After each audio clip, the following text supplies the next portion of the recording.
বাংলাদেশ সঙ্গীত জগতের তরুণ প্রজন্মের আরেক তারকা সানিয়া সুলতানা লিজা চুপিসারে বিয়ে করেছেন। তবে মা হচ্ছেন এই গায়িকা। সম্প্রতি আমরা শুনেছি এবার আর কোনো কিছুই লুকিয়ে রাখলেন না। গত 8ই এপ্রিল সামাজিক যোগাযোগ মাধ্যম ফেসবুকে দিনাত জাহান মুন্নি তিনি এক পোস্টে লিখেছেন, আমার গড়ে আজ নতুন চাঁদ উঠল।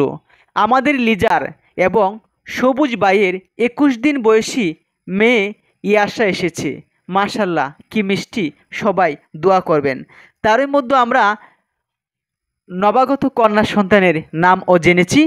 সেই কন্যা সন্তানের নাম রাখা হয়েছে ইয়াশা।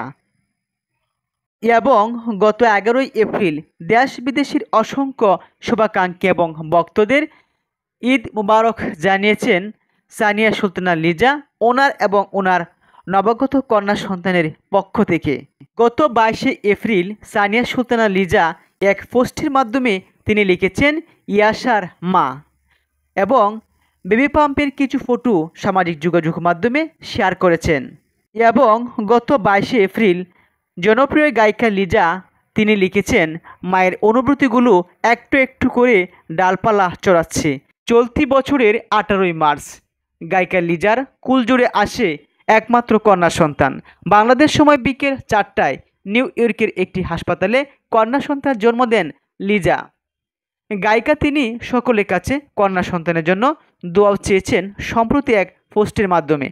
2008 সালে ক্লোজ আপ 1 তোমাকে খুঁজছে বাংলাদেশ প্রতিযোগিতায় চ্যাম্পিয়ন হন লিজা। তারপর থেকে সঙ্গীতাঙ্গনে তার বিচরণ ঘটে। জনপ্রিয় এই গায়িকা তিনি চুপিসারে বিয়ে করেছিলেন।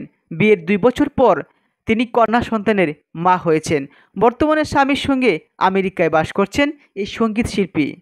সেখান থেকে জানিয়েছেন এই সুখবরটি সম্প্রতি পোস্টের মাধ্যমে নিজের একমাত্র কন্যা সন্তানকে প্রকাশ্য এনেছেন। আমরা তখন জেনেছিলাম যখন লিজা বেশ কয়েক বছর যাবৎ বাংলাদেশে ছিলেন না, তখন ওনার বাবা বলেছিলেন লিজা এখন দেশের বাইরে আছেন, স্বামীর সঙ্গে আমেরিকায়। বেবি পাম্পের ফটো আপলোড দেওয়ার সময় লিজার বাবা তিনি সকলের কাছেও দোয়া চেয়েছিলেন। এছাড়া লিজার বেবি পাম্পের 2টি ছবি তখন সামাজিক যোগাযোগ মাধ্যমে পোস্ট করে কণ্ঠশিল্পী দিনাত জাহান মুন্নি তিনি লিখেছিলেন, পৃথিবীর সুন্দর দৃশ্যগুলোর মধ্যে অন্যতম। আমাদের সানিয়া সুলতানা লিজা মা হবে, সবাই দোয়ায় রাখবেন। তাছাড়াও গত নভেম্বর প্রকাশ্য আসে লিজার বিয়ের খবর। যুক্তরাষ্ট্র প্রবাসী বাংলাদেশি ব্যবসায়ী সবুজ খন্দকারকে বিয়ে করেন লিজা। বিষয়টা যখন চারদিকে ছড়িয়ে পড়ে তখন লিজা বলেছিলেন, আমি 2015 সালে যুক্তরাষ্ট্রে স্টেজ প্রোগ্রাম করতে যাই, তখনই পরিচয়, এরপর বন্ধুত্ব। তখন তিনি বলেছিলেন পারিবারিকভাবেই আমাদের রেজিস্ট্রি হয়ে যায়। এটি ছিল গৌরব আয়োজন।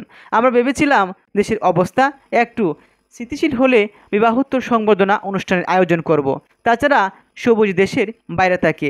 জনপ্রিয় এই গায়িকাকে মনের অজান্তে অনেকেই ভালোবাসতেন, কেউ গানের জন্য, আবার কেউ জীবনসঙ্গী হিসেবে পাওয়ার জন্য। বিয়ের এই তথ্যটি ছড়িয়ে পড়ার পরও অনেক তরুণদের হৃদয়েও রক্তক্ষরণ হচ্ছে, ভেঙেছে স্বপ্নও।